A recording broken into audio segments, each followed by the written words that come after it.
Today's market call is presented by FactSet, financial data and analytics powered by Tomorrow, and SoFi. Get your money right, all in one app. Liz, Guy Adami, Hey. he's like lording over us. You hear that? He's just Uh-huh. talking to us and he's not even here. You know what I I mean? know. But he did say one thing that was really important in that lead in. He said, SoFi, get your money right, all in one app. Okay. We're going to get your money right, all in one market call program here. We got a lot going on. You're going to break down the CPI for us. Okay. We're going to talk about the market reaction, both the bond market and the stock market. Now we're looking ahead to the Fed meeting, which is next Wednesday, right? We still have a lot of stuff going on in the tech market. We're going to talk about Oracle and what happened since then. We did not have a market call yesterday. So we got to go through all that. And we also have Butters, and Butters is talking tariff mentions for Q2 earnings. Go through all that. How you doing over there? I'm doing great. There's a lot going on this week, and then obviously coming up on a Fed meeting next week, a much awaited Fed meeting next week. So yeah, lots to chat we got about. dots and we got a presser, and we're gonna have a lot of press with a U, not the presser, which is the press conference, sure. right? Uh-huh. Pressure from the Uh-huh. White House. That's gonna happen. That's gonna be gonna happen. It's already happening, I think. Well, let's talk about this. Like the Fed meets, they get all the governors together, right? And they're all voting on this sort of stuff. And last Fed meeting, there was a couple dissents. It was the first time in a while that they had two dissents, right? Some of those Fed governors are really kind of interviewing in some ways for the Fed job. We know Powell's going to be leaving. We know that Treasury Secretary Besant has been interviewing people. So what's going to go on in that closed room? What's going to go on in that meeting for a couple days? Well, I mean, there was a decent amount of data, and we'll talk about this when we talk about Mario's column, but a decent amount of labor data that we got now since even Jackson Hole. And I think the conversation is going to be largely centered on that. So what's going to go on? I mean, right now the market is expecting that they're going to cut rates. There's a slightly increased probability that they'll cut by 50 basis points. I don't think they will. I think they'll do 25. But I think much of the conversation in that room will be about the labor market. Are we worried? When should we really be worried? What's really causing this to happen? And how do we feel about inflation and its transitory effects? But I think much of this is going to be about labor. Yeah. And just break this down for a second. So let's just say the CPI came out this morning. We had a PPI yesterday that was a little softer than folks expected, right? We have a CPI that basically came in line. And, I'm reading through this. Peter Bookvar of the Book Report and a contributor to our fine programs here. He mentioned the fact that you have services inflation coming down a little bit. Some folks are not worried about goods inflation because that's the sort of thing that, as tariffs and trade and all that stuff move around. So if you have a scenario where labor market's weakening, a year ago, they cut 50 basis points because of their fears of a weakening labor market, right?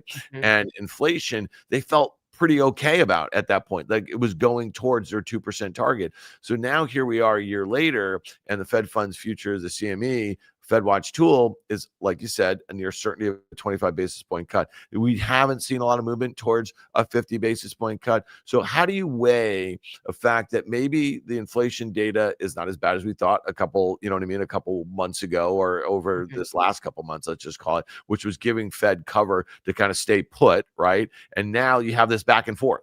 So how do they, does the weak inflation data give them reason to start cutting? Because Fed Chair Powell said maybe a year ago they're not going to wait for inflation to get to their 2% target to start cutting. And then if they're doing that because they can, but then they're also doing it because of a weakening labor market, how do you like square that circle there? Yeah. So if you look even just at PPI, I mean, it's been noisy. So last month PPI came in way hotter than expected and shocked everybody, and markets didn't react terribly much to it. But what you saw this time now, so there was actually a negative print in PPI yesterday, but that was the month over month print because we had this big spike last month. So now this month it was a negative print. CPI came in today and was actually a little bit hotter than expected on a month over month basis. And we see the data to 1 decimal point, but the month over month data actually almost came in above expectations when you carry it out to a bunch more decimal points. So That being said, the headline number on CPI today came in at 2.9. So it's not out of the woods. It didn't go down. And I think the Fed has to focus on that. Also, I think they're still waiting to see what happens with tariffs. Is this going to be a one-time shock that's still going to have to work its way through for most of the fall data? Because remember, I mean, this is September. So this is August data. This is still summer data that we're looking at. We haven't gotten any of the fall data yet. And if you look at what happens and how long it takes for tariffs to actually work their way into consumer prices, we probably haven't seen them yet. So Yeah. that's, I think we'll get 25 basis points. They can't go more than that because we don't know what the effects on inflation are going to be. And the labor market continues to show cracks. And one of the interesting parts about this is that the cracks are actually, they would be bigger if the labor market hadn't contracted. So there are a lot of different competing forces here that the Fed has to contend with.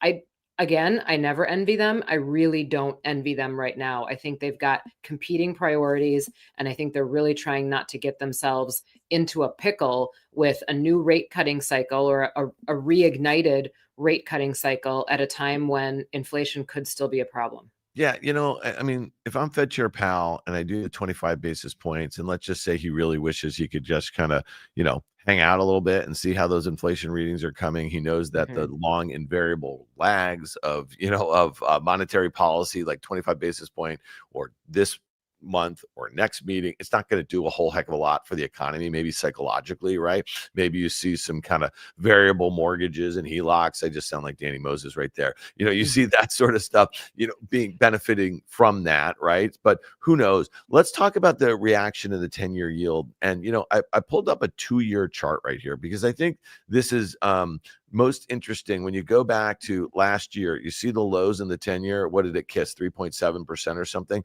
The exact low on this 2-year basis, okay, this 2-year chart was when the Fed cut for the first time last September, first time since I think COVID, right? In 2020 or something like that. So when you see that, now you see the 10-year weakening into what's going to be their first cut of 2025. How do you think about that? Have yields run ahead of this cut? And are we likely to see, and Guy and you, I think you guys have been talking about this, is that, we can cut that you can cut that Fed funds and the 2-year treasury yield might track that, but longer term yields, which is what happened last year, did not participate the way that some folks would have expected.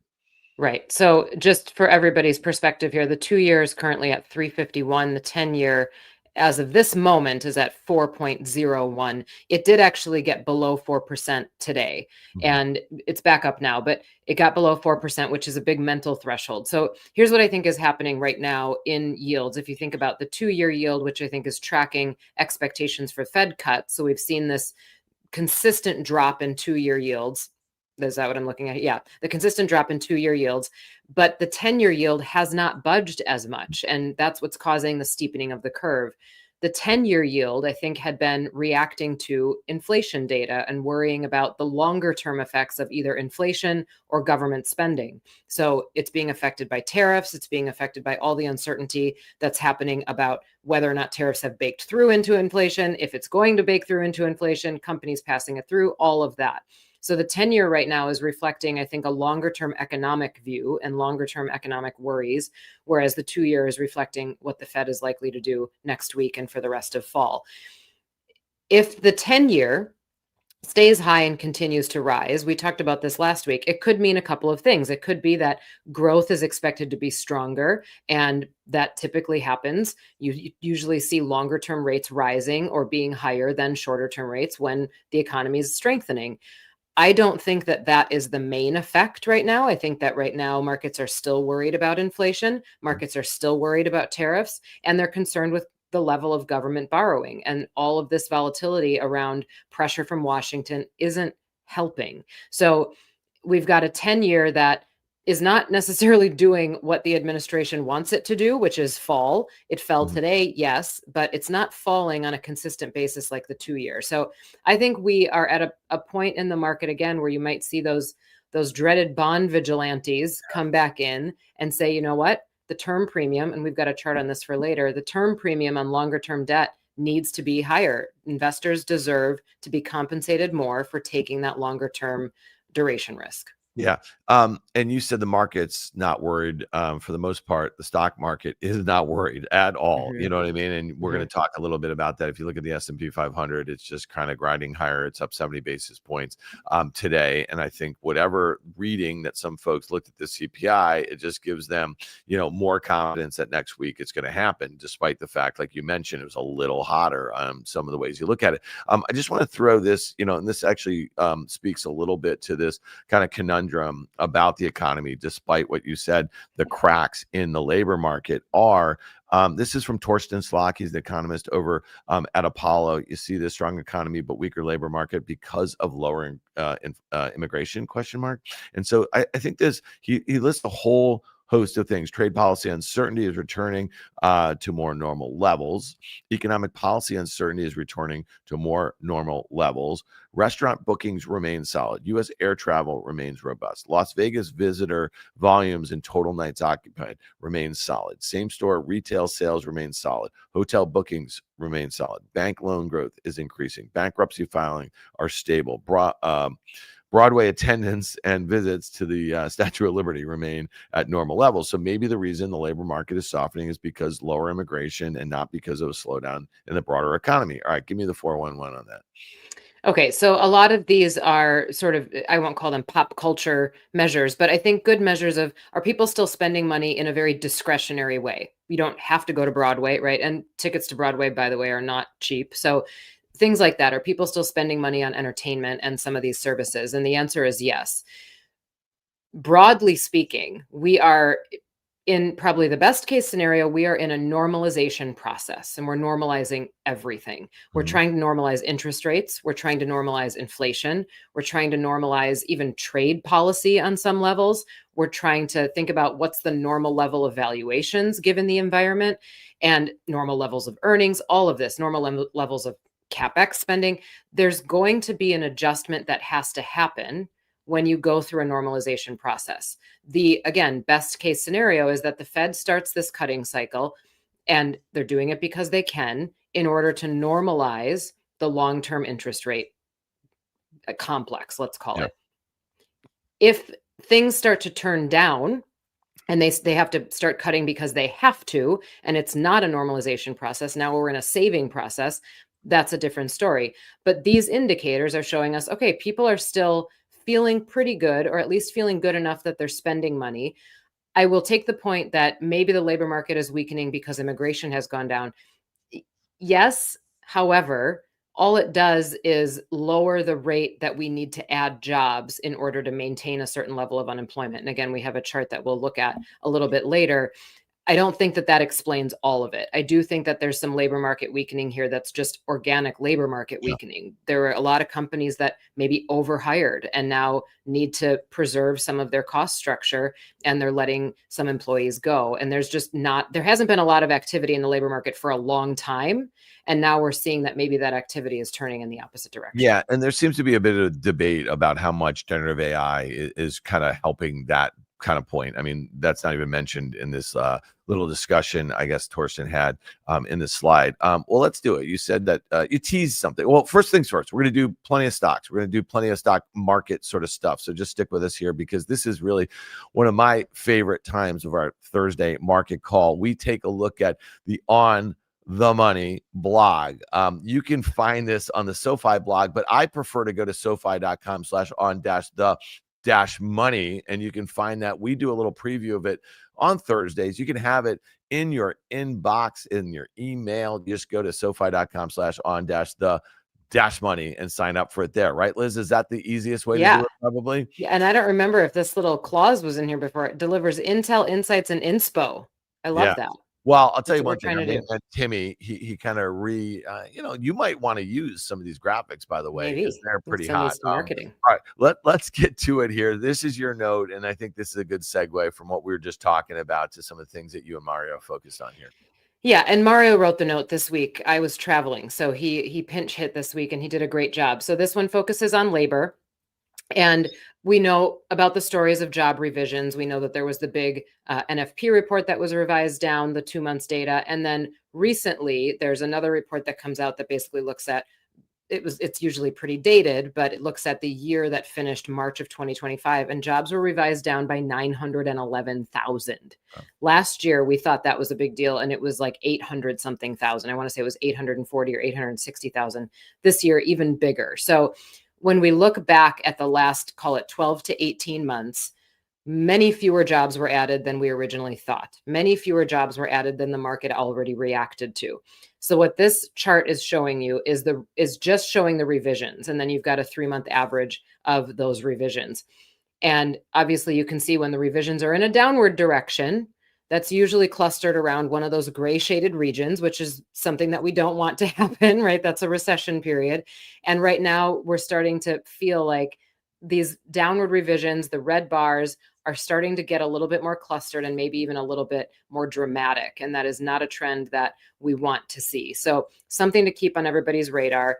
The other thing that happened just today, we got jobless claims, which this is not in this blog because it wasn't out yet. Jobless claims today came in higher than expected.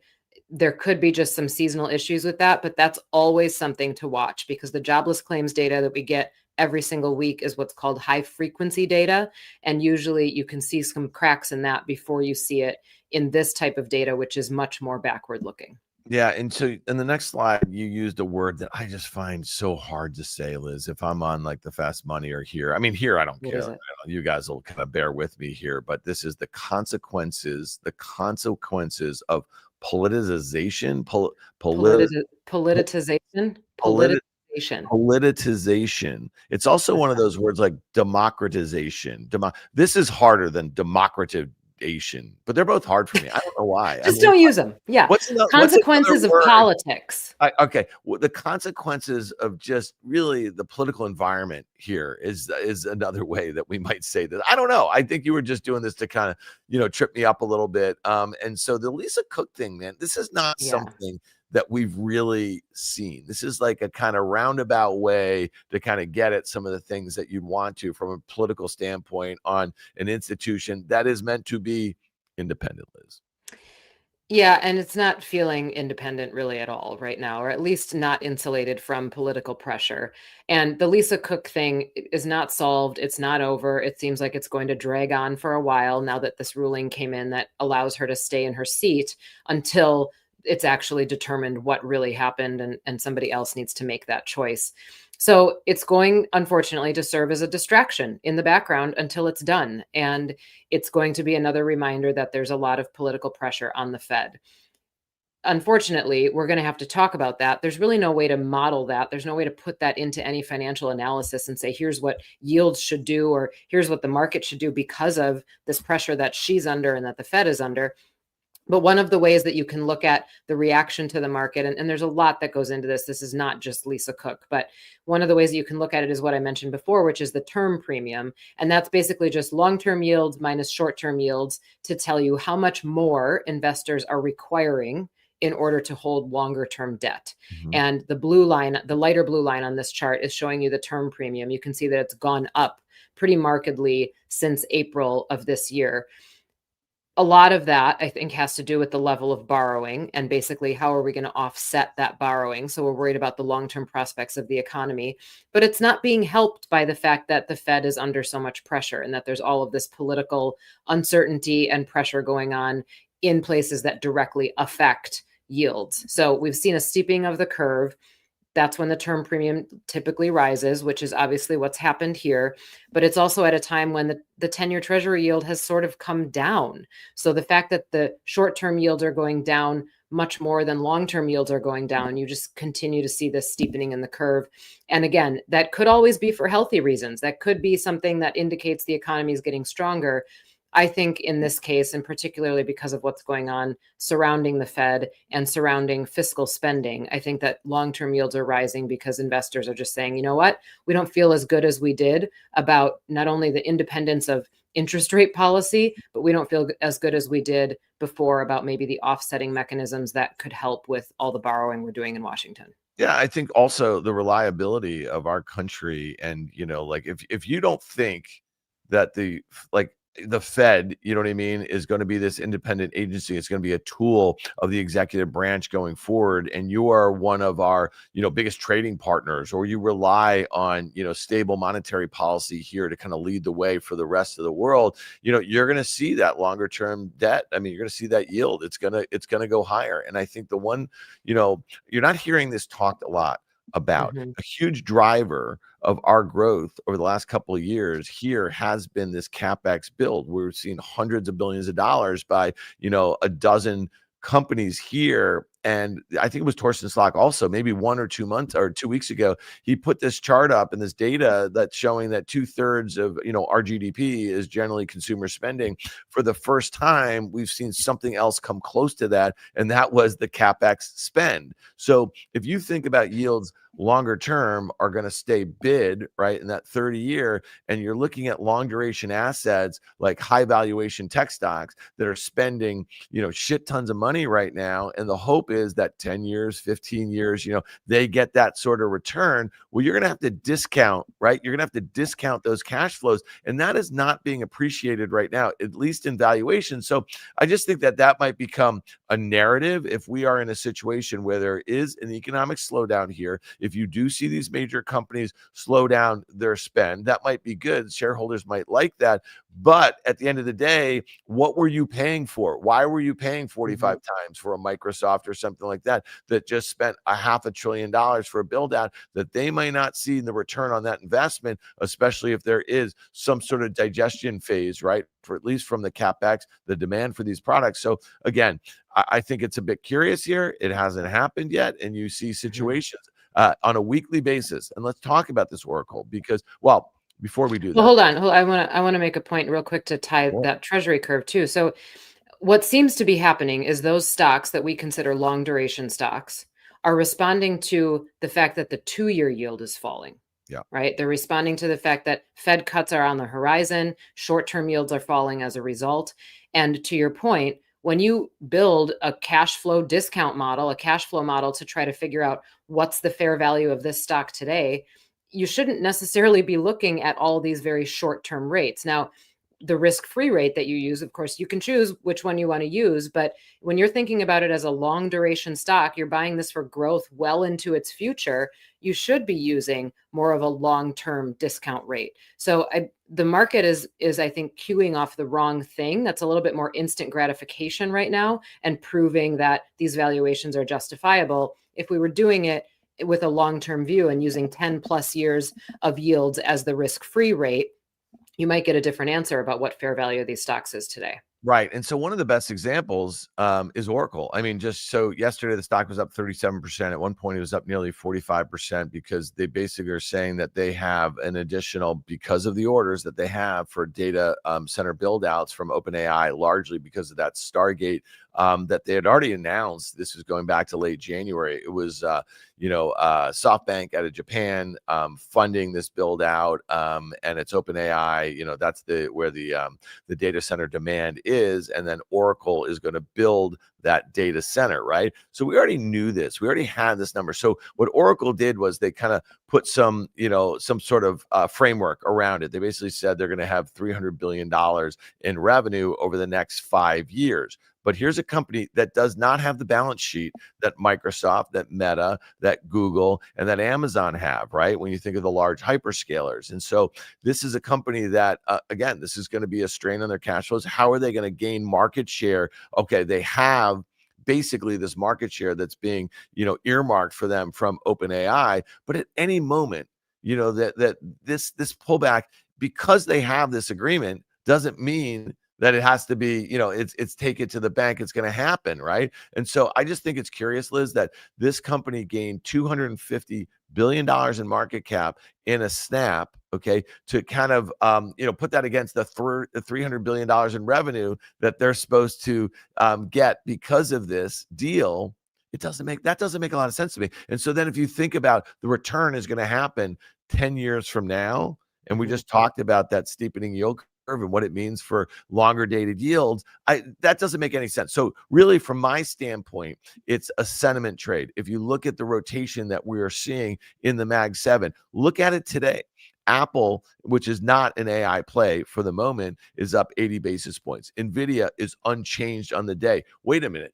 If there's this huge order from Oracle, aren't they buying a shit ton of these GPUs that Nvidia sells, right? That's flat on the day. Microsoft's underperforming the market today. Amazon's underperforming the market today. Google's underperforming the market today. Broadcom, Meta. So there's a rotation that's going on in the fateful eight. And to me, that's a curious situation. That's not a great place to be. When Oracle closed up 37% of the day yesterday, the NASDAQ 100 closed flat, Liz. Yeah. And I'm looking down because I'm checking what the Russell's doing right now. We've got the Russell up about as much as the Dow, actually, but the Russell's up 1.25% today, so beating the NASDAQ and the S&P. So the rotation, I don't think this rotation has anything to do with the fundamentals as somebody would calculate them, which is what you're suggesting. And when we talk about like that doesn't make sense, I want it to make mathematical sense, and it just doesn't make mathematical sense, right? If we were calculating things on the fundamentals today, I think the market would probably be down, frankly. And you look at something like inflation coming in a little bit hotter than we wanted it to, and we've got jobless claims a little bit higher than we thought. These are not good signals for the economy, yet the market is not necessarily ripping, but it's up pretty strong, even without those big names. So we've got riskier assets coming into the fray, small caps, right? And I think the assumption here is that lowering rates is going to save a lot of things and is going to explain away the risk that we can take. And part of what Mario and I constantly are trying to do, particularly in the blog, is talk about just because the sentiment has changed in the market at large, your risk appetite shouldn't be changing. And I think people have changed their risk appetite to start to match this sentiment. And that's going to put a lot of investors in a tough spot. Yeah. And listen, I think you want to bookmark yesterday. The fact that we saw a company like Oracle, which until about a year ago, until they started getting some of these data center orders, this thing, wasn't part of the narrative. They have a low single digit market share as it relates to cloud. They have to build this infrastructure. This is going to be stress on their cash flows, on their balance sheet, right? And so I just think that this is a name that is going to likely fill in some of that gap, maybe all of it over the next 6 to 9 months. I think that the orders that they're expecting are likely to be a bit muted. They still have to execute. They still have to do this on time. They still have to do it at a quality level that a company like Microsoft with Azure or Amazon with AWS or Google with cloud, they have a lot of experience doing this. They've already scaled these projects. So just to me, to take it to the bank that sort of guidance is worth that sort of move doesn't make sense. I'm just going to keep saying that doesn't make sense. Let's broaden this thing out a little bit, because if we're looking at like a Micron today, so they have this high bandwidth memory. Okay. This is something that is supposed to be in great demand. You're seeing better pricing on memory. This thing is getting back towards those highs that we saw last, I want to say a year ago. Let's pull this thing out to a 5-year chart. If you want to just kind of look at this, I mean, those were levels where it seemed unsustainable. You saw that it gave back most of that move. Here we are again. It seems a bit euphoric. The company is going to report soon. I'm not asking you to apply on the stock individually, Liz, but you're seeing some of these names kind of join the party again.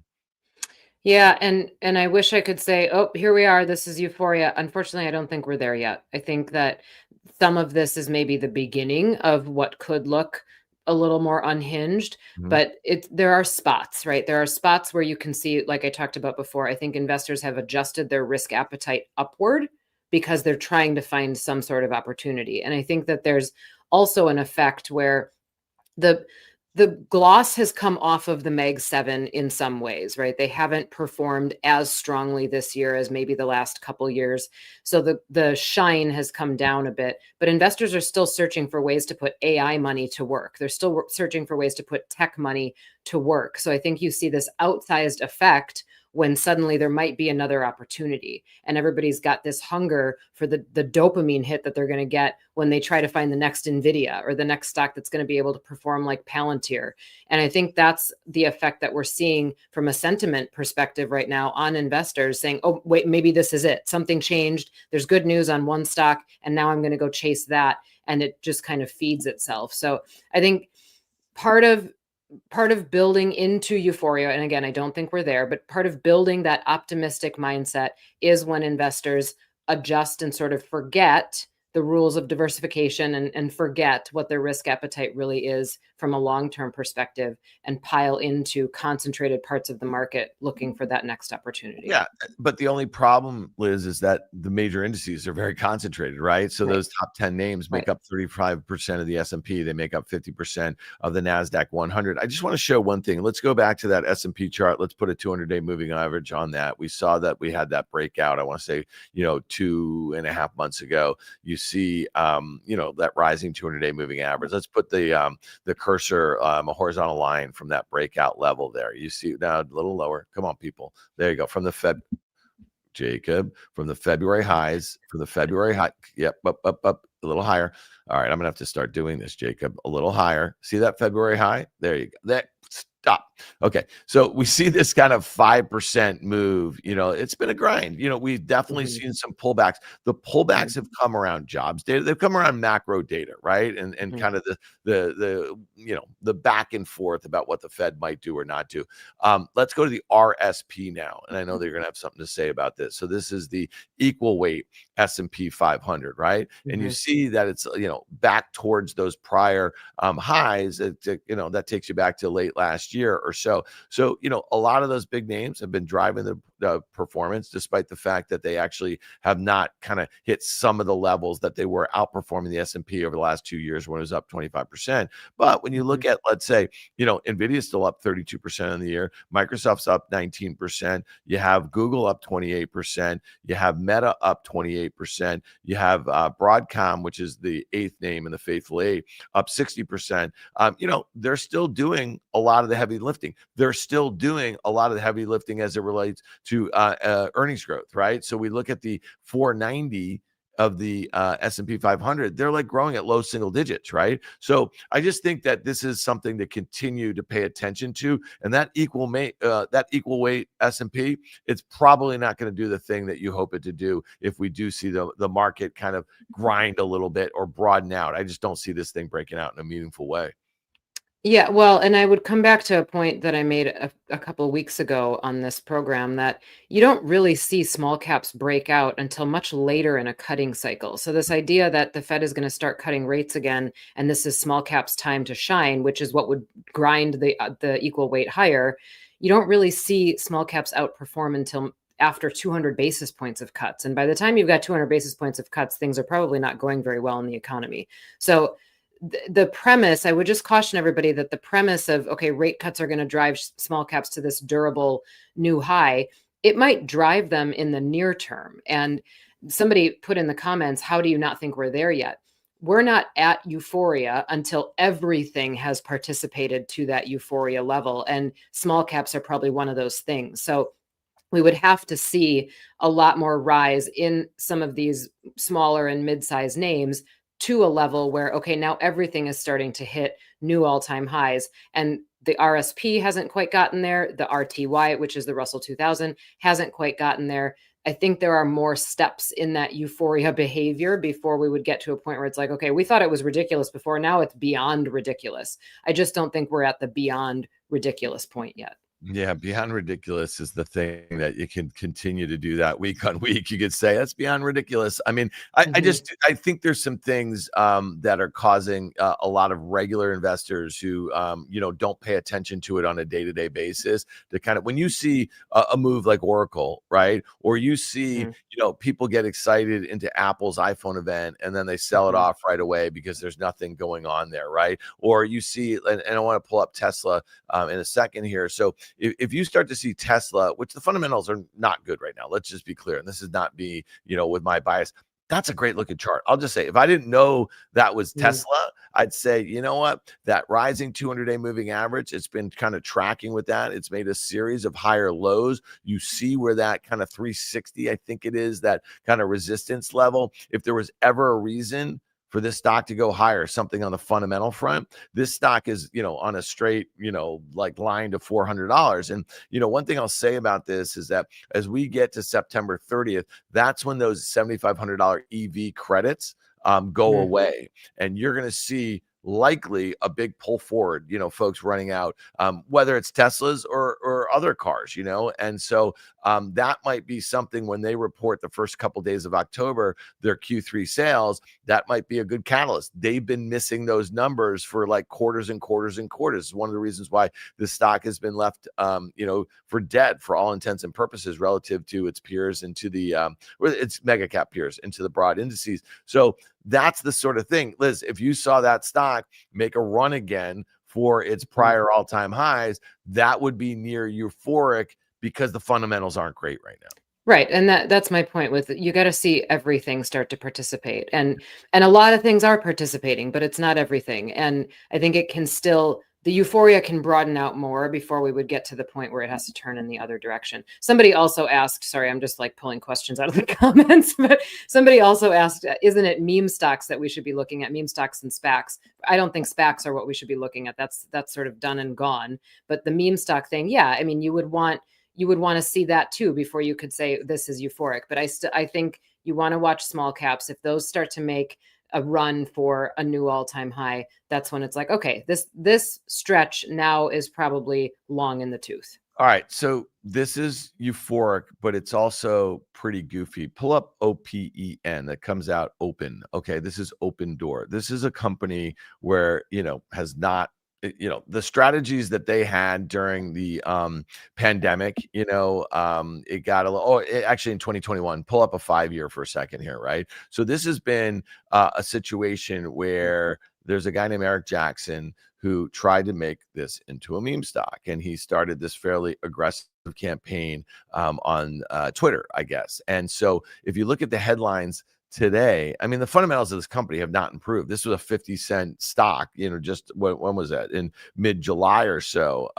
This guy has been like, I don't know, trying to recruit folks as investors to get involved. He's been recruiting management to come back to this thing. So some of the founders of this company, I think that's the headline today, why the stock's up 64%. So when you see behavior like that, you see the sort of hype that gets the stock moving, then you get an army of online people to get behind it despite no cares about the fundamentals. There's just narratives in and around this, right? And then you see the headline today is that a Shopify exec is coming over as the CEO, and then a couple other of the old board members have come back, okay, to the board.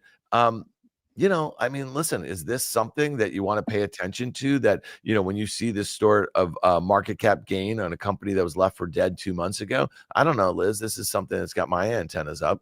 Absolutely. Yeah, this is the kind of stuff that starts to say, okay, we're ticking off the boxes slowly of like, are we euphoric? You tick off another box. Are we euphoric? Right. So This is definitely one of those things. Yes. All right, let's pull up recent IPOs. This is something that people are kind of excited about. We've had a bunch, or at least high profile ones over the last few months or so. It started with CoreWeave in late March, and then we got Circle, which is a crypto exchange. So that thing was round tripping, but I think a lot of that news in and around Oracle, that's a neo cloud, folks got excited about. Here's Circle. So this is a big stable coin provider, USDC. Okay, that's theirs. That's the largest stable coin, but it's also a crypto exchange. You see what's going on there. It's up a lot today, but that looks like a rounding error on the move that we saw to the downside. There was Bullish. That's also a crypto exchange. Had a big first couple of days. This was just in the last month or so when it went public.